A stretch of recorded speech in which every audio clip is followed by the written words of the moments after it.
शुक्लांबरधरं विष्णुं शशिवर्णं चतुर्भुजं प्रसन्नवदनं ध्याये सर्वविघ्नोपशान्तये सदाशिवसमारम्भां शङ्कराचार्यमध्यमाम् अस्मदाचार्यपर्यन्तां वन्दे गुरुपरम्पराम् नारायणं नमस्कृत्य नरं चैव नरोत्तमं देवीं सरस्वतीं व्यासं ततो जयमुदीरयेत् భగవద్గీతలో ఈరోజు 124వ క్లాస్ మంది 124 క్లాసులో మనం 3వ అధ్యాయంలో ఉన్నాము. కర్మయోగంలో ఉన్నాము.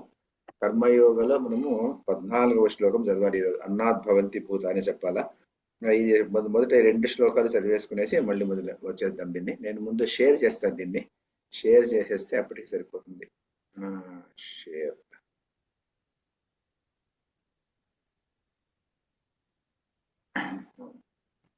ఇది చదవండి మేడం. మొదటిది ఉషశ్రీ మేడం చదవండి, రెండోది శాంతబాయి మేడం చదవండి.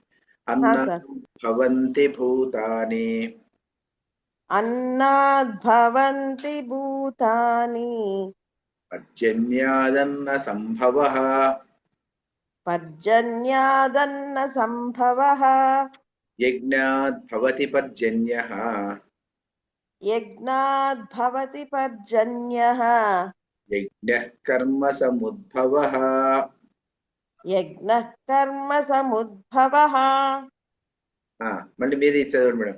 కర్మ బ్రహ్మోద్భవం విద్ధి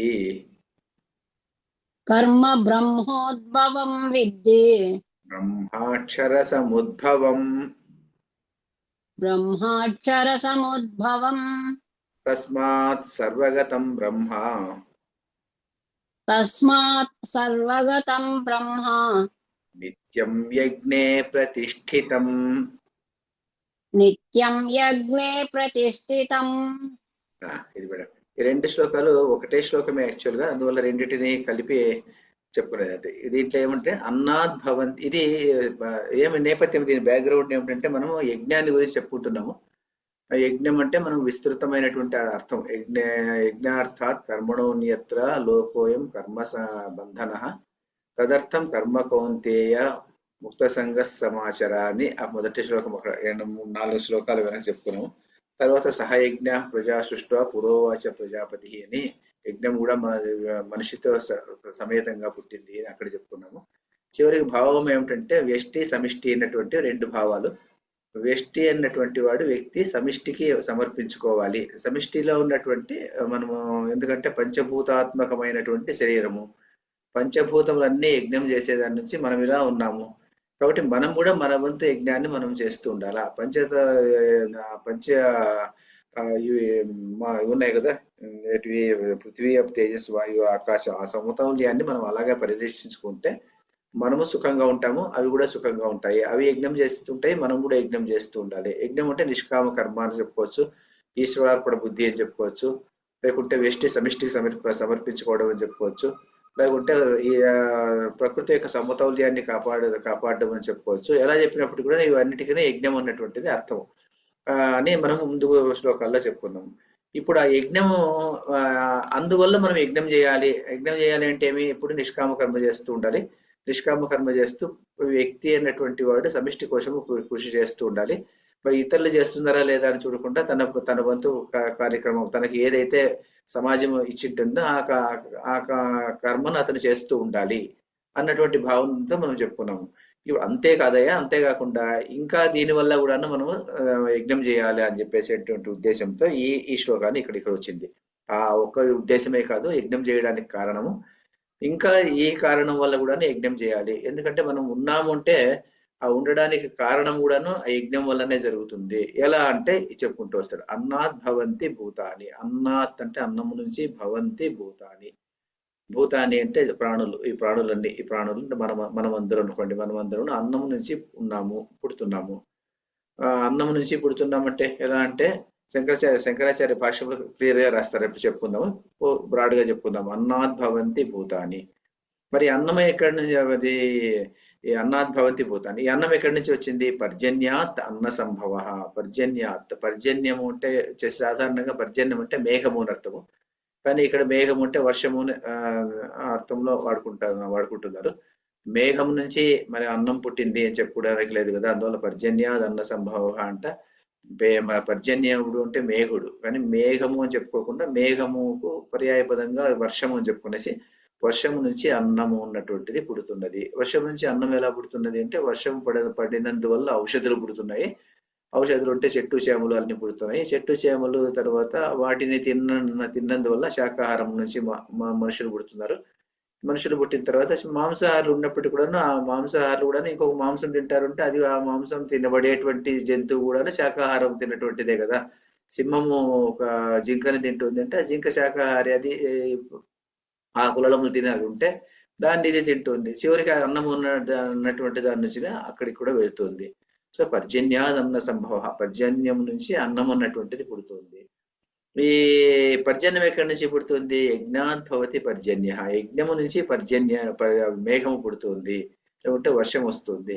యజ్ఞం నుంచి వర్షం వస్తుంది అన్నటువంటిది ఇక్కడ ఇంపార్టెంట్ సబ్జెక్ట్. ఇక్కడ యజ్ఞం నుంచి వర్షం ఎలా వస్తుంది అంటే యజ్ఞం నుంచి ఎలా వస్తుంది అనే దానికి కర్మకాండ వాళ్ళు ఏం చెప్తారంటే, కర్మకాండ వాళ్ళు యజ్ఞం నుంచి వర్షం వస్తుంది అని చెప్పినారు చూడండి అని చెప్పేసి, యజ్ఞం చేయడం వల్ల వర్షం వస్తుంది. కొన్ని మనకు ఇటీవల కాలంలో కూడా చాలా సార్లు మనము దీన్ని చూసాము కూడా, యజ్ఞం వల్ల వచ్చింది అనే దానికి. సుమారు 10-12 ఏళ్ల ముందు ఒకసారి భద్రాచలంలో మంచి అనావృష్టి అయిందంట. ఒకసారి అనావృష్టి అంటే మనము అప్పుడు పేపర్లో చూసినాము, మరి అవన్నీ అప్పుడు ఈ భగవద్గీత చదువుతాం అనేటువంటి ఉద్దేశం లేదు, చెబుతాం అనేటువంటి ఉద్దేశం లేదు, పేపర్ కటింగ్ పెట్టుకోలేదు దాన్ని అంతను. సుమారు 12 ఏళ్ళ కిందట అప్పుడు కేరళ నుంచి వాళ్ళను నంబూద్రి బ్రాహ్మణులు పిలిపించి వాళ్ళు భద్రాచలంలో గొప్ప యాగం చేస్తే, అతిరాత్ర యాగం అని చెప్పేసి చేస్తే 10 రోజులు చేశారు వాళ్ళు. అతిరాత్ర యోగం చేసినప్పుడు యాగం చేసినప్పుడు అప్పుడు చివరిలో మంచి వర్షం వచ్చింది. ఇది మనం ఒకసారి చూసాం, మనం తెలిసినట్టుగానే. ఇంకొకసారి ఇది ఈవెన్ దీంట్లో రికార్డ్ అయింది. అంటే టిటిడి ఈఓగా ఉన్నతను పివిఆర్కే ప్రసాద్ గారు, ఆయన తన పుస్తకము ఏమి నాహం కర్త అనే బుక్ రాశారు కదా, నా హరికర్త అని రాసినటువంటి ఆ పుస్తకంలో కూడాను ఒక ఎపిసోడ్లో ఆయన ఇది రాశారు. ఏం రాశారంటే 1978లో 1978లో ఒకసారి తిరుపతిలో పూర్తి వర్షాభావం జరిగింది. వర్షాభావం జరిగి వర్షమే లేకుండా పోయి మొత్తం అంతా ఎండిపోయేటువంటి పరిస్థితి వచ్చి ఆ జలాశయంలో ఉన్నటువంటి నీళ్లు కూడా అయిపోయినప్పుడు మరి ఏం చేయాలో తెలియకపోతే, మరి ఇంజనీర్లు అంతా వచ్చిన తర్వాత మరి ఏం చేయడానికి కుదరదు, మరి వర్షం వస్తేనే కుదురుతుంది అని చెప్పారంట వాళ్ళు. అప్పుడు పివిఆర్కే ప్రసాద్ గారేమోను మరి సరే నేను వేద పండితులు సంప్రదిస్తే అప్పుడు అక్కడ ఉన్నటువంటి వేద పండితులు ఉప్పులూరు గణపతి శాస్త్రి అయినటువంటి వ్యక్తి ఆ స్వామిని చెప్పండి, ఆ స్వామి చెప్తే ఆ స్వామి కానీ యజ్ఞం చేయిస్తే గాన మీకు వర్షం తప్పకుండా వస్తుంది అని వాళ్ళు భరోసా ఇచ్చారంట. ఈయన అది కూడా ఎందుకు ప్రయత్నం చేయకూడదు అని చెప్పేసి ఆయన టీటీడీ వాళ్ళంతా మరి సైంటిఫిక్ కాదు అది ఇది అనేసి చేయడానికి కుదరదంటే కూడాను ఆయన ఏదో నేను నా సొంతం డబ్బులు వేసుకొని ఏదైనా చేస్తాను దీన్ని పర్వాలేదు అని చెప్పేసి ఆయన ఏదో దాన్ని ఉప్పులూరు గణపతి శాస్త్రి చెప్తే ఆయన అప్పటికి 80+ అంట అతను. నేను చేయడానికి నా వల్ల ఇప్పుడు శక్తి లేదు, నేను మీకు కొంతమందిని చెప్తానని చెప్పేసి ఆయన చెప్పాడంట. చెప్తే కొంతమందిని సజెస్ట్ చేస్తే ఆయన అధ్యక్షుడిగా ఉండి మిగిలిన వాళ్ళంతా యజ్ఞం చేశారంట. యజ్ఞం చేస్తే ఆ రోజు 3 రోజులు 4 రోజులు యజ్ఞం అంతా అయిపోయిందంట. పత్రికలో వాళ్ళంతా వచ్చారంట, వాళ్ళంతా కాచుకొని ఉన్నారంట. మరి వర్షం రాకపోతే చూద్దాం అనేటువంటి వాళ్ళు కొంతమంది రకరకాల వాళ్ళు ఉన్నారంట.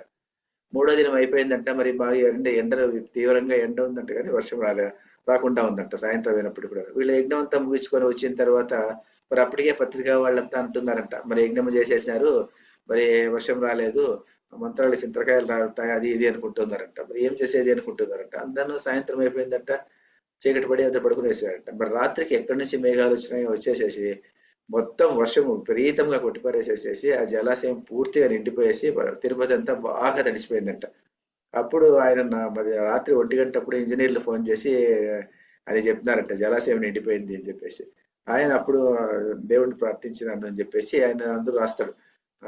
అలా యజ్ఞం వల్ల వర్షం కలుగుతుంది అనేది ఒక ఉంది అనమాట. దాన్ని యజ్ఞాత్ భవతి పర్జన్య. కానీ యజ్ఞం ఎంతో మంది చేసినప్పుడు పర్జన్యం వర్షం రాలేదు కదా, మరి రానప్పుడు మరి అది దాన్ని ఏమంటారు దాన్ని అనేదానికి శంకరాచార్యులు అందువల్ల కింద ఒకటి టర్మినాలజీ రాస్తారు, అది అక్కడ చెప్పుకుందాం. వాళ్ళు యజ్ఞాత్ భవతి పర్జన్య. మరి అన్ని యజ్ఞాలు చేసినప్పుడు మనకు వర్షం రాలే కదా, మరి అప్పుడు ఈ 2 సందర్భాల్లో మనం చూసినట్టుగా వచ్చింది. ఇంకా కొన్ని సందర్భాల్లో ఎవరైనా చూసింటే వచ్చిండొచ్చు. కానీ అందరూ నమ్మాలి కదా, మరి అందరూ నమ్మాలంటే ఎలా? కుదరదు. అందువల్ల దానికి ఆయన ఆయన ఏం చెప్తారు అనేది కింద చూస్తాం. ఇప్పుడే చెప్పుకుందాం దాన్ని. ఏం చెప్తారంటే ఆయన ఒక వ్యక్తి ఒక స్వర్గానికి వెళ్ళాలి అని సంకల్పించి ఒక యజ్ఞం చేస్తారనుకోండి. ఆ యజ్ఞాన్ని చేసినప్పుడు ఆయన కామ్య యజ్ఞం చేస్తారనుకోండి. అంటే ఇది నిష్కామ యాగం కాకుండా కామ్య యజ్ఞం, అంటే కామ్య ఫలితం కావాలి అనేటువంటి ఉద్దేశంతో యజ్ఞం చేస్తాడు. స్వర్గానికి పోవాలనుకుంటాడు.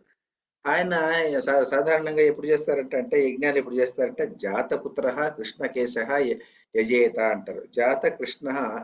జాతపుత్ర కృష్ణకేశ యజ్ఞం యజేత అని ఒక మీమాంసకులు చెప్తారు. మీమాంసకులు అంటే కర్మకాండ చేసేటువంటి వాళ్ళు. జాతపుత్ర అంటే అప్పుడే పుత్రుడు అయి ఉండాలి. తర్వాత పుత్రుడు ఉండేటువంటి వాడు అంటే భార్య ఉండేటువంటి వాడు, అంటే గృహస్థుడు అయినటువంటి వాడు.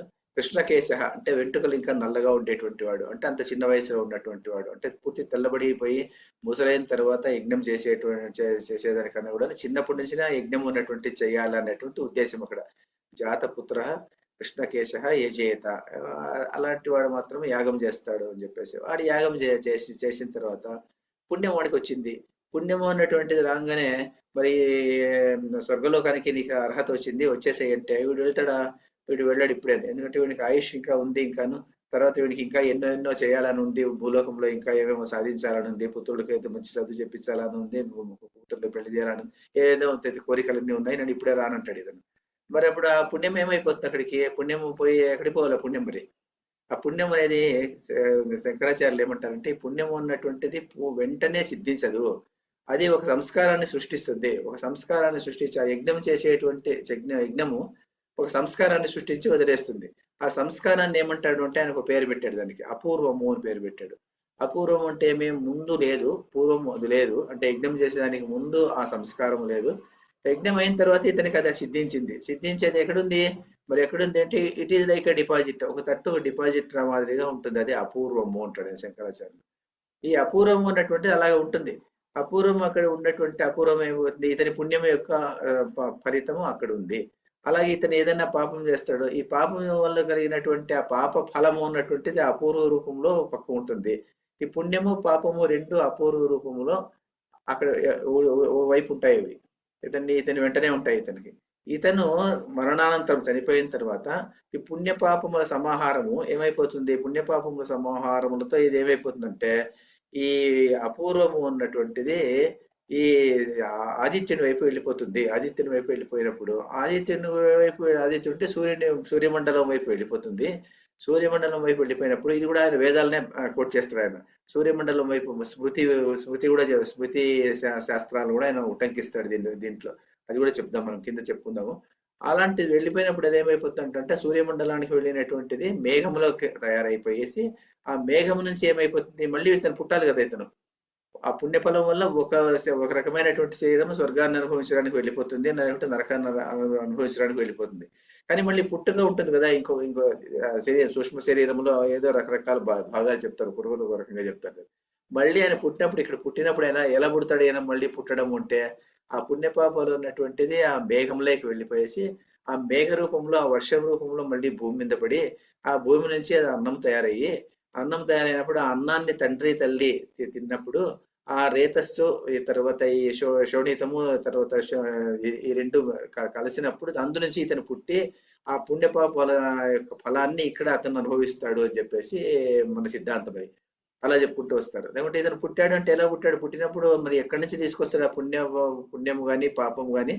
అపూర్వ రూపంలో ఉన్నటువంటి ఆ పుణ్యము, అపూర్వ రూపంలో ఉన్నటువంటి ఆ పాపము రెండును మేఘ రూపంలోకి సాగిపోయి ఆదిత్య మండలానికి వెళ్ళిపోయి అక్కడ మేఘంగా మారి, మేఘం నుంచి వర్షంగా మారి, వర్షం భూమి మీద పడినటువంటి వర్షం నుంచి అన్నం తయారయ్యి, అన్నము శోణితము తర్వాత రేతస్సు రూపంలో తయారయ్యి దాని నుంచి ఇతడు పుట్టి ఆ పుణ్యపాపాల అకౌంట్ను మళ్ళీ అనుభవించుకొని మళ్ళీ జన్మ అన్నటువంటిది ఇలా జరిగిపోతుంటుంది అని చెప్పేసి ఉద్దేశంతో శంకరాచార్యులు చెప్పి దాన్ని స్మృతి కూడా ఆయన ఉటంకిస్తాడు. అది ఇప్పుడు మనం చెప్పుకుంటాం ఇప్పుడు ఈరోజు. తర్వాత ఇది ఒకటి. తర్వాత అక్కడికి వదలదాం సద్యకు. యజ్ఞాత్ భవతి పర్జన్య, ఈ పర్జన్యం వస్తుంది. ఈ యజ్ఞం ఎక్కడి నుంచి వస్తుంది? యజ్ఞ కర్మ సముద్భవ. యజ్ఞ అన్నటువంటిది ఏమిటంటే యజ్ఞము అంటేనే కర్మ. ఈ కర్మ ఈ సత్కర్మ చేసిన దాని వల్ల నుంచినే ఇది యజ్ఞము అన్నటువంటిది సంభవం అవుతుంది. యజ్ఞము అంటే ఏమిటి ఇక్కడ? యజ్ఞము అంటే కేవలము అగ్నిలోకి ఆహుతి వేసి చేసేటువంటి యజ్ఞం మాత్రమే కాదు. నీకు నియమించినటువంటి నియతమైనటువంటి నీ కర్మను నీవు చేస్తున్నావా లేదా అంటే ఏమి, నీ నీకు ఏదైతే విధించింటారో విహితమైనటువంటి కర్మను నీవు చేస్తున్నావా లేదా అంటే, నీవు ఒక టీచర్ అయితే టీచర్ పని చేస్తున్నావా లేదా సక్రమంగా, లేకుంటే ఒక డాక్టర్ అయితే డాక్టర్ పని సక్రమంగా చేస్తున్నావా లేదా, లేకుంటే ఇంకొకటి అయితే నీవు ఆ పని సక్రమంగా చేస్తున్నావా అంటే, సమాజంలో నీకు ఇవ్వబడినటువంటి కార్యాన్ని నీవు సక్రమంగా నిర్వర్తించి సమాజం యొక్క ఆ క్రమమును, ఆ ఋతుక్రమమును అలా నడిపించడానికి నీవు ప్రయత్నం చేస్తూ ఉంటే అది ఏమైపోతుందంటే అది ఒక సమిష్టికి నీవు కృషి చేస్తున్నట్టుగా లెక్క.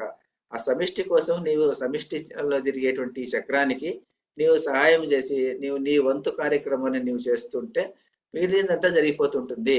ఈ వంతులో ఏ ఒక్క చైన్, ఇదంతా చైన్ లాగా సాగిపోతుంటుంది. చైన్ లో ఒక లింక్ దెబ్బతిన్నప్పటికీ కూడా మొత్తం చైన్ అంతా ఎలా పడిపోతుందో అలాగే సృష్టి క్రమంలో ఉన్నటువంటి సృష్టి క్రమంలో నీ వంతు కర్తవ్యాన్ని నువ్వు చేస్తున్నావా లేదా? నీ వంతు కర్తవ్యాన్ని నువ్వు చేస్తుంటే నీవు కర్మ చేసినట్టే లెక్క, అంటే సత్కర్మ చేసినట్టే లెక్క. సత్కర్మ చేస్తే అది యజ్ఞం నుంచి పుట్టింది అని ఇక్కడ చెప్పడం అనమాట. దీన్ని అదే యజ్ఞము అని చెప్పి చెప్తారు. దాన్ని ఇది మాత్రం ఫస్ట్ చెప్పుకుందాము, తర్వాత రెండో శ్లోకానికి వెళ్దాం. దీనికి ఏం రాస్తారంటే సాంస్క్రిట్ కామెంటరీ బై శంకరాచార్య ఏం చెప్పాడు ఇతను, అన్నాత్ భుక్తాత్ లోహిత రేత పరిణతాత్. లోహితం అంటే శోణితము అంటాం కదా, శోణితము అంటే స్త్రీ దగ్గర ఉన్నటువంటి శోణితము, రేత అంటే పురుషంలో ఉన్నటువంటి రేతస్సు, పరిణతాత్ పరిణత చెందినందువల్ల అన్నాత్ భుక్తాత్ అన్నాన్ని భోజనం చేస్తే లోహిత రేత పరిణతాత్ ప్రత్యక్షం భవంతి జాయంతే భూతాని. ఈ భూతములు అంటే మనుషులు తదితర వీళ్ళందరూ జాయంతే అంటే పుడుతున్నారు. వీళ్ళంతా ఇలా ఎలా పుడుతున్నారంటే ఈ లోహితము అంటే శోణితము రేతస్ యొక్క కలయిక వల్ల ప్రత్యక్షంగా వీళ్ళు భవంతి జాయంతే భూతాని అన్నటువంటి వాళ్ళు భూమి మీద పుడుతున్నారు. ఎవరు? అన్నాత్ భవంతి భూతాని. మరి అన్నాత్ భవంతి భూతాని అయిపోయింది. పర్జన్యాత్ అంటే వృష్టేహే అని ఒకటేసారి రాసేస్తారు. అంటే మేఘము రాయకుండా ఒకటేసారి వృష్టేహే అంటే వర్షం నుంచి అన్నస్య సంభవ అన్నము ఉన్నటువంటిది పుడుతుంది. అన్నం ఎలా పుడుతుంది అనేది ఇక్కడ ఎక్స్ప్లెయిన్ చేయలేదు. అన్నం ఎలా పుడుతుంది అంటే ఒక ఔషధుల నుంచి అన్నముని లెక్కది. ఔషధుల నుంచి అన్నం పుట్టింది. అన్నస్య సంభవ అన్న సంభవ. యజ్ఞాత్ భవంతి పర్జన్య. అది ఎక్కడి నుంచి వచ్చిందంటే యజ్ఞం నుంచి పర్జన్యుడు అనేటువంటి అన్నది సంభవమైంది. యజ్ఞం చేసిన దాని వల్ల పర్జన్యం వచ్చింది, పర్జన్యం నుంచి అన్నం వచ్చింది అని చెప్పడం అక్కడ. దీనికి మనుస్మృతిలో నుంచి ఆయన ఒక శ్లోకాన్ని ఉటంకిస్తాడు. అగ్నో ప్రాస్తాహుతి సమ్యక్ ఆదిత్యం ఉపతిష్టతే. అగ్నో ప్రాస్తాహుతి, ఆహుతి అంటే ఆహుతులు మనం వేస్తాం కదా, యజ్ఞంలోకి వేసేటువంటి ఆహుతులు అదేమి అగ్నిలోకి ప్రాస్తాహుతి అంటే అటు వేసేటువంటి ఆహుతులు ఎలా వేయాలి దాన్ని? సమ్యక్ అంటే బాగా చెప్పినట్టు క్రమబద్ధంగా అంటే శాస్త్రబద్ధంగా దాన్ని వేసినప్పుడు సమ్యక్. ఏదో మనం దాంట్లో ఒక కట్టే ఇంకోటి చెక్క ఇంకేదో ఒకటి మరొకటి అలాంటిది వేయకూడదు అన్నటువంటి ఉద్దేశం. సాధారణంగా మనము యజ్ఞాలు చేసినప్పుడు, యాగాలు ఇళ్లలో చేసినప్పుడు ఏమేమి వేయాలా ఏమేమి వేయకూడదు అన్నటువంటిది విధి నిషేధాలు ఉన్నాయంట. ఆ విధి నిషేధాల ప్రకారం ఏది వేయాలో అది వేయాలి, ఏది వేయకూడదు అది వేయకూడదు అని కూడా చెప్తారు. కానీ అలా కాకుండా ఈ మధ్య ఏం దొరికితే అదంతా అందరికి వేసేది, చప్పటి తొట్టడము ఇవన్నీ మనం సాధారణంగా ఇప్పుడు వచ్చినటువంటిది అవన్నీ కొన్ని అవలక్షణాలు అని కూడా చెప్తారు. దాన్ని అలా వేయకూడదు అని కూడా చెప్తారు. సమ్యక్ అంటే ఏదైతే విధించబడినటువంటిది చెప్పబడిందో దాన్ని ఆ పద్ధతిలో ఈ ఆహుతులు చక్కగా వేసినప్పుడు అగ్నిలోకి వేసినప్పుడు అది ఏమైపోతుందంటే అది పొగ అంటామా ఇంకేమంటామో మంచి పదం తెలియదు. మరి అది ఆదిత్యం ఉపతిష్టతే. ఆదిత్యుడు అంటే సూర్యుని వైపు సూర్యుని దిక్కుగా వెళ్ళిపోతుంది. ఆదిత్యాత్ జాయతే వృష్టి. ఆదిత్యుని నుంచి వృష్టి అన్నటువంటిది వస్తుంది, వర్షం కలుగుతుంది, మేఘం ఏర్పడుతుంది, మేఘం నుంచి వృష్టి వస్తుంది. వృష్టే అన్నం, వృష్టి నుంచి అన్నం వస్తుంది. తతః ప్రజా అంటే ప్రజలు, అంటే ప్రహర్ష ఏమో చెప్తారు దాన్ని, వాళ్ళు అలా పుడతారు అనేది. అంటే ప్రజ అంటే ప్రజలు అలా ఉద్భవిస్తారు. తతః ప్రజాహ అని మనుస్మృతిలో చెప్పారట. 3లో 76 చెప్తారు. 3లో 76లో మనుస్మృతిలో ఉంది అని చెప్పేసి శంకరాచార్యులు రాస్తారు. అగ్నో ప్రాస్తాహుతి సమ్యక్ ఆదిత్యము ప్రతిష్టతే ఆదిత్యాజాయతే వృష్టి వృష్టేరన్నం తతః ప్రజాహ. అలా అక్కడి నుంచి ప్రజలు ఉన్నటువంటి వాళ్ళు పుడుతున్నారు అని చెప్పేసి ఏం చెప్తున్నాడు ఇక్కడ? యజ్ఞ అపూర్వం అంటాడు. యజ్ఞము అంటే ఏమిటి? యజ్ఞము అంటే అపూర్వం అంటాడు. అపూర్వం అంటే యజ్ఞము అంటే సాధారణంగా అర్థం చేసుకునేటువంటి ఇక్కడ విస్తారమైనటువంటి అర్థం చెప్పేటువంటి సందర్భంలో అపూర్వం అంటే యజ్ఞం అంటే ఏమిటంటే అపూర్వం, ముందు లేనటువంటిది ఇప్పుడు జరిగింది, అది ఇప్పుడు వచ్చింది, అది అపూర్వం. ఆ సచ యజ్ఞ కర్మ సముద్భవ. ఆ యజ్ఞము ఎక్కడి నుంచి వచ్చింది? కర్మం నుంచి పుట్టింది. కర్మ సముద్భవ. ఏమి కర్మ చేసిన దాని వల్ల ఆ అపూర్వం ఉన్నటువంటిది సిద్ధించింది. ఎవరైనా ఒక కర్మ చేసినప్పుడు అంటే తనకు విధించబడినటువంటి కర్మ చేసినప్పుడు ఒక పుణ్యం గాని ఒక పాపం గాని అతని సిద్ధిస్తుంది. కర్మ సముద్భవ. అది ఆ యజ్ఞం ఎటువంటిది? ఋత్విక్ యజమానయోశ్చ వ్యాపార కర్మ తత్ సముద్భవ యస్య యజ్ఞస్య అపూర్వ. అది ఋత్విక్ యజమానయోశ్చ వ్యాపార. వ్యాపారం అంటే వ్యాపారం ఉంది కాదు ఇక్కడ సాధారణంగా లెక్కము. ఋత్వికుడు తర్వాత యజమానుడు కలిసి చేసేటువంటి ఆ కార్యక్రమము వ్యాపారము. ఋత్విక్ యజమానయోశ్చ వ్యాపార అది యజ్ఞము. అది కర్మ. తత్ సముద్భవ దాని నుంచి పుట్టిండేటువంటిది ఏమి? యస్య యజ్ఞస్య అపూర్వస్య స యజ్ఞ కర్మ సముద్భవ. అక్కడి నుంచి పుట్టినటువంటి యజ్ఞస్య అపూర్వస్య అది అపూర్వము, అది యజ్ఞ కర్మ సముద్భవ. యజ్ఞ కర్మ సముద్భవ అంటే ఏమి? యజ్ఞ కర్మము నుంచి పుట్టినటువంటి యజ్ఞ కర్మ సముద్భవ అంటే అర్థం ఏమిటంటే ఈ అపూర్వం పుట్టడాన్ని కర్మ సముద్భవ అదే యజ్ఞము. కర్మం చేసినటువంటి దాని వల్ల పుట్టినటువంటిది యజ్ఞాన్ని ఏమంటారు అంటే అపూర్వము అని అంటారు. కాబట్టి ఈ అపూర్వం నుంచి అపూర్వం ఉన్నటువంటిది పుట్టింది. దీన్ని ఇంత రాసి శంకరాచార్యులు వదిలిపెట్టేస్తే శంకరాచార్య వ్యాఖ్య మళ్ళీ ఈ అపూర్వం పుట్టింది మరి ఏమైంది అని అర్థం చేసుకోవాలి కదా. దీనికి ఏం చేశారంటే ఆనందగిరి అని ఒక అతను మళ్ళీ శంకరాచార్యుని భాష్యానికి భాష్యం అతను, ఎందుకంటే అది అర్థం కావాలి కదా. మరి శంకరాచార్యుని భాష్యం రాసి ఇంత వదిలిపెట్టేస్తే ఈయన అంటే శంకరాచార్యుల కాలానికి మోస్ట్లీ ఇంత మాత్రం రాస్తే ప్రజలందరికీ అర్థమయ్యేటువంటిది అన్నటువంటి భావన మోస్ట్లీ ఉండొచ్చునేమో. మరి మనకు ఇంత రాస్తే మనకి ఇంకా కాస్త ఎక్స్ప్లెనేషన్ కావాల్సి వస్తుంది. కాబట్టి ఈ అపూర్వం ఏమవుతుంది అనే దానికి ఆనందగిరి అనేటువంటి అతను వ్యాఖ్య రాస్తే ఈ అపూర్వం ఉన్నటువంటిది మేఘాల్లో చేరుకుంటుంది. అంటే ఈ పుణ్యము పాపం ఉంది ఎక్కడికి వెళ్ళాలి? మరి ఇతను చనిపోయాడు, ఇతను అంటే చనిపోయాడంటే దేహత్యాగం చేశాడు. చనిపోయాడు అని మనం భగవద్గీతలో చెప్పకూడదు కదా. చావు లేదు కదా, మనకు చావు లేదు, పుట్టుక లేదు. కాబట్టి చావు లేనటువంటి ఇది. కానీ పునర్జన్మ ఉంటుంది. పునర్జన్మ ఎందుకు ఉంటుంది అంటే దేహినోస్మిన్ యథాదేహే కౌమారం యవ్వనం జర తథా దేహాంతర ప్రాప్తి. దేహాంతర ప్రాప్తి ఈ శరీరం ఉన్నటువంటిది పోతుంది కానీ ఇంకొక శరీరంలోకి ప్రవేశిస్తూనే ఉంటాము, అది అలాగే ఉండే ఉంటుంది. కానీ ఇంకొక శరీరం ప్రాప్తించిన తర్వాత ఆ శరీరంలో మనం ఈ పుణ్యపాపాల ఫలితాన్ని అది ఎప్పుడైనా అనుభవించాల్సిందే. అందువల్ల ధృతరాష్ట్రుని కథ చెప్తారు. ధృతరాష్ట్రుని కథ చాలా బాగుంటుంది మనకు. ధృతరాష్ట్రుని కథ చెప్పేటప్పుడు ఏం చెప్తారంటే ధృతరాష్ట్రుడు ఆయన 100 మంది కొడుకులు ఒకేసారి చనిపోయారు కదా. ఒకేసారి చనిపోయారంటే గాంధారి అంతా కృష్ణుడితో అడుగుతుందంట. చివరి యుద్ధం అంతా అయిపోయిన తర్వాత అడుగుతుంది. భారతంలో కథ ఉంది. ఆమె గాంధారి కృష్ణుడితో అడుగుతుంది, నా కృష్ణ మరి నేను 100 మంది కొడుకులు కళ్ళ ముందే చనిపోయారు కదా ధృతరాష్ట్రుడికి, మరి కారణం ఏమి అంటే ఆయన చెప్తాడు ధృతరాష్ట్రుడు దానికి కారణము. ధృతరాష్ట్రుడు కొన్ని జన్మల ముందు అంటే 50 జన్మల ముందు ఆయనకు ఒకసారి ఆయన ఒక అడవికి వెళ్ళాడు. అడవికి వెళ్ళినప్పుడు అక్కడ ఒక పక్షుల జంట ఉండింది. పక్షుల జంట ఇతను చాలా నకరకలాడుతూ ఉన్నాడు సందర్భంలో అవి ఇతనికి ఏదో వండి ఇచ్చినాయి. అవి తాము త్యాగం చేసుకొని అవి చనిపోయినాయి. చనిపోయిన తర్వాత ఆ సందర్భంలో ఈయన మిగిలిన పిట్టలన్నిటినీ 100 మంది బిడ్డలుంటే 100 మంది బిడ్డలను ఆయన కాల్చి చంపినాడు. ఇతను చంపేశాడు.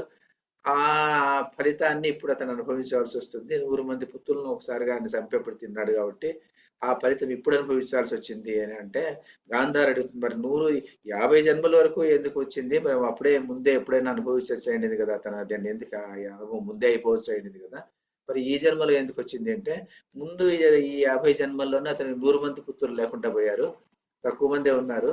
మరి 100 మంది పుట్టిన తర్వాత ఆ 100 మంది పోవాలి, అప్పుడు ఆ కర్మఫలం అతను అనుభవించాలి, దాన్ని ఇప్పుడు అనుభవించినాడు అని చెప్పి శ్రీకృష్ణుడు చెప్తాడు.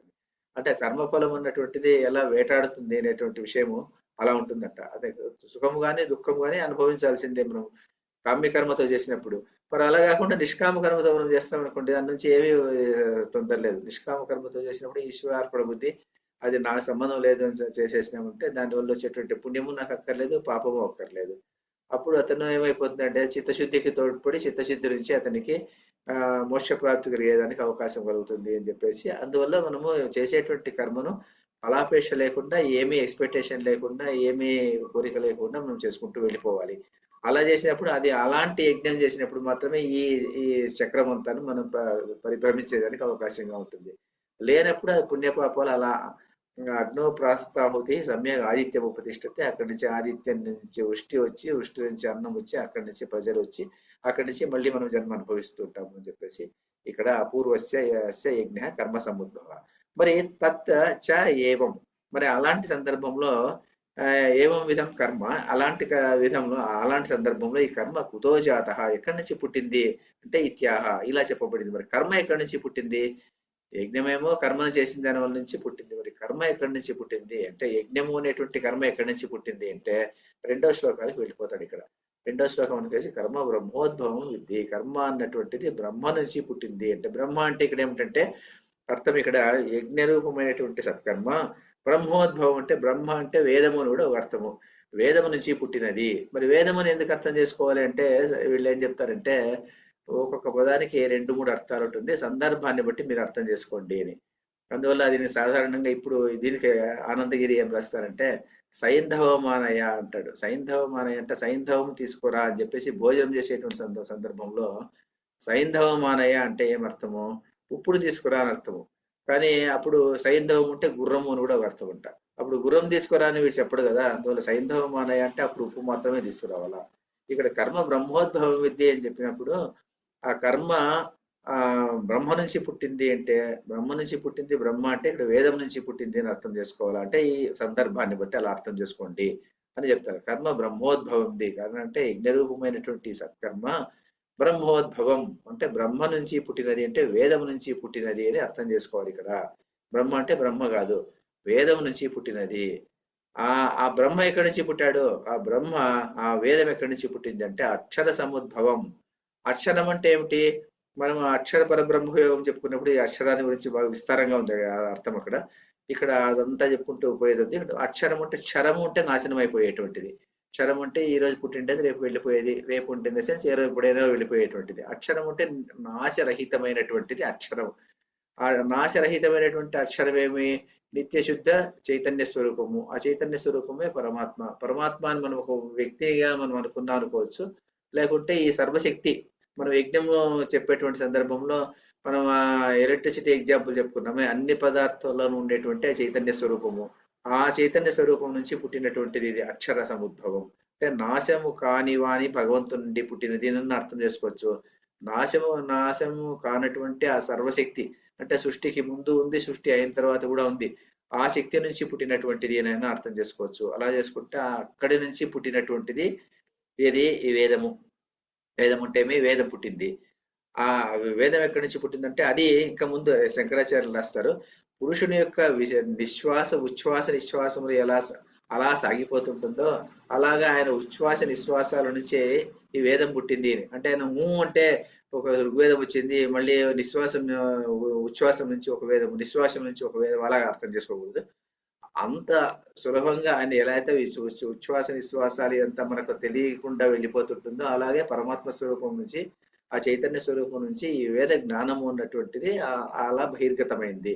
ఆ వేద జ్ఞానం బహిర్గతమైంది అంటే ఏమిటి? వేద జ్ఞానం అంటే ఏమిటి? అక్కడ వేద జ్ఞానం అంటే ఈ సృష్టి సమతౌల్యం, సృష్టి ఇలా ఉండడానికి అంటే సత్వరజ తమో గుణముల యొక్క సమతౌల్యం ఎలా ఉండాలి, ఈ సృష్టి యొక్క నియతి అంటే ఋతం అంటాం కదా, ఆ ఋతం అంటే దీనికి కావాల్సినటువంటి నియమాలు ఏమిటి?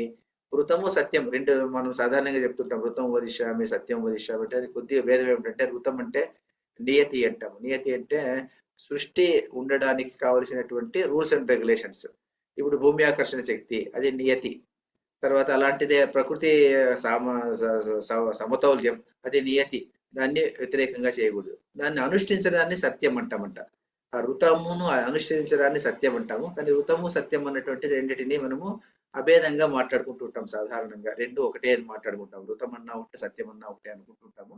కానీ చిన్న మైనర్ డిఫరెన్స్ ఏమిటంటే ఋతం అంటే సృష్టికి ఏర్పడినటువంటి ధర్మము అంటాం అనుకోండి.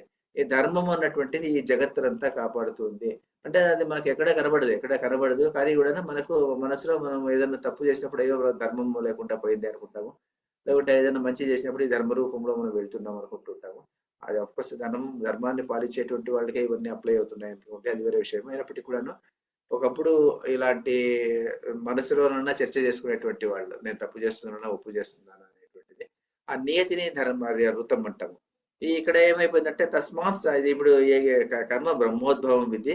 ఈ బ్రహ్మ అక్షర సముద్భవం అంటే నిత్య స్వరూపమైనటువంటి ఆ ఋతముల నుంచి పుట్టినటువంటిది వేదం అన్నటువంటిది, బ్రహ్మ అన్నటువంటిది. తస్మాత్ సర్వగతం బ్రహ్మ, కాబట్టి ఈ యజ్ఞం అన్నటువంటిది సర్వగతం అంటే సర్వవ్యాపి అయినటువంటిది బ్రహ్మ. అంటే ఈ వేదం అన్నటువంటిది సర్వవ్యాపి. నిత్యం యజ్ఞే ప్రతిష్ఠితం. ఇది ఎక్కడ ఉంటుంది? ఇది వేదం ఉన్నటువంటిది యజ్ఞములోనే ప్రతిష్ఠితమై ఉంటుంది. ఎందుకంటే యజ్ఞం నుంచి ఇదంతా వచ్చింది కదా మరి. ఎందుకంటే కారణభూతమైనటువంటిది యజ్ఞం నుంచి ఇదంతా వచ్చింది, ఈ చక్రం అంతా ప్రారంభమైంది. కాబట్టి యజ్ఞమునందే అంటే నిష్కామకరమైందే ప్రతిష్ఠించబడి ఉంది. నిష్కామంగా ఎవరు నియమించినటువంటి కార్యక్రమాలు, ఎవరికి విధించినటువంటి పనులను వాళ్ళు సక్రమంగా చేసుకుంటూ పోతే తర్వాత సృష్టి మన ఈ పంచభూత లేక సమతౌల్యతను మనం అలాగా పాటించుకుంటూ పోతే, ఆ పాటించుకుంటూ పోయినప్పుడు ఆ సృష్టి అనేటువంటిది అలా ఉంటుంది. ప్రతి ఒక్కరు తమ వంతు యజ్ఞాన్ని తాము చేస్తూ ఉండాలి. తమ వంతు యజ్ఞాన్ని వాళ్ళు చేస్తూ ఉంటే అది కర్మయోగం చివరికి అని చెప్పి చివరికి ఏం చెప్తున్నారంటే టోటల్ సెంట్రల్ మీనింగ్ ఏమిటంటే మన పనిని మనం చేసేటువంటి పనిని మనం సక్రమంగా చేసుకుంటూ పోయి నిష్కామంగా చేసుకుంటూ వెళ్ళండి. చేసుకుంటూ పోతే నీ వంతు కర్తవ్యాన్ని నువ్వు చేస్తున్నావు. నీ వంతు కర్తవ్యాన్ని నువ్వు చేస్తుంటే దానివల్ల అలా జరిగిపోతుంటుంది అని ఇది చెప్పేటువంటి సందర్భం. ఇది కర్మ బ్రహ్మోద్భవం ఇది. బ్రహ్మ అక్షర సముద్భవం. అక్షరం అంటే క్షరము కానటువంటిది, దాని నుంచి పుట్టినటువంటిది, పరమాత్మ నుంచి పుట్టినటువంటిది చెప్పుకోవచ్చు. అంటే కర్మిష్ఠులు ఏం చెప్తారు? పరమాత్మని ఉచ్ఛ్వాస విశ్వాసాల నుంచి వేదం ఉన్నటువంటిది బయటకు వచ్చింది అని వాళ్ళు చెప్తారు. కానీ వేదాంతులు ఏం చెప్తారు అంటే అలా కాదు, ఆ సర్వశక్తిలో నుంచి అంటే అది ఈ సృష్టి యొక్క ఆ ఋతం అన్నటువంటిది దాని నుంచి వేదం అన్నటువంటిది వచ్చింది. ఆ వేదము అన్ని చోట్ల నిత్యము ప్రతిష్ఠితమై ఉంటుంది కాబట్టి యజ్ఞ ప్రతిష్ఠితం. యజ్ఞం నుంచి అది ప్రతిష్ఠితమై ఉంటుంది కాబట్టి నీవు యజ్ఞం చేయాలి అని కర్మవాదులు చెప్తే, యజ్ఞం చేయాలంటే అర్థం ఇది అది కాదయా. యజ్ఞం చేయడం అంటే కూర్చొని యజ్ఞం చేయడం అని కాదు. దీన్ని నియమించినటువంటి కార్యాలు నీవు చెయ్యి అని చెప్పడం తర్వాత ఇంకోటి ఏం చెప్తారంటే యజ్ఞం అన్నటువంటిది ఇప్పుడు చేసిన దానికి ఫలితం ఎప్పుడో వస్తుందంట. ఒకసారి మనం యజ్ఞం చేసాము వర్షం రాలేదు అనుకునేదానికి అలా అనుకోకూడదు ఎప్పుడు కూడాను. యజ్ఞం అలా చేస్తూ ఉంటే అది అపూపం రూపంలో ఉండి ఆ అపూపాల సమిష్టి అపురూపాల పుణ్య ఫలాల వల్ల ఆ వర్షం అన్నటువంటిది అది రావాల్సిన సమయంలో అది వస్తుంది. ప్రతి ఒక్కరు నిత్యాగ్నిహోత్రులై ఉన్నప్పుడు మరి నిత్యము వర్షం రాదు కదా అంటే దానికి కారణం ఏమిటంటే ఈ వచ్చినటువంటి పుణ్యఫలం వల్ల ఈ ఇప్పుడు మనం రోజు యజ్ఞం చేస్తుంటే వర్షాకాలంలో సకాల వర్షాలు కురుస్తుంది, అకాల వర్షాలు కురుచుకుంటూ ఉంటాయి అని చెప్పేటువంటి భావన ఈ మొత్తం శ్లోకంలో ఉందన్నమాట. ఎవరైనా ఏమన్నా చెప్పేటట్టు చెప్పండి, లేకుంటే ఇంకా కొద్దిగా చాలా డిస్కస్ చేసి దీన్ని ఏమన్నా మాట్లాడితే మాట్లాడదాం. ఇంకా 1 నిమిషం 2 నిమిషాలు ఉంది అంతే. ఇంకా బ్రాడ్గా అర్థం చేసుకున్నాం అంతే. ఏమన్నా డౌట్ ఉందా మేడం? భవంతి భూతాని పర్జన్య ఏం లేదు సార్.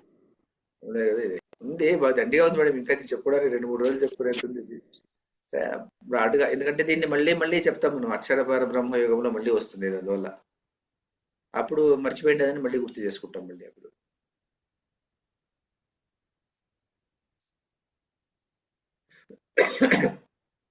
అందరికి ఒక డెఫినేషన్ కూడా ఉంది మేడం. ఏమిటంటే